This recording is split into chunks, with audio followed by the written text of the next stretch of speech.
Ну, Все померли. Вот в нашем поселку Ленка. Все померли. Одна я осталась, Ирина Гельскаш. ну, що слава Богу, живете, Господи.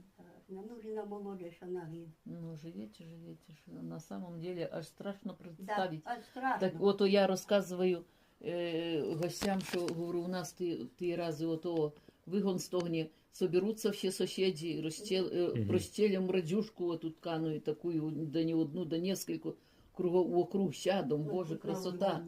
Ну, красота, да собі і 100 грам вип'ють, і пісень наспіваємо, і наговоряться люди, і новості розкажуть. Конечно. А тепер нема. Гэта калі вы так апошні раз рабілі?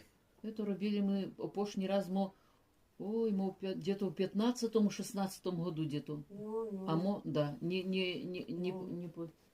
ну, вот уже мне 15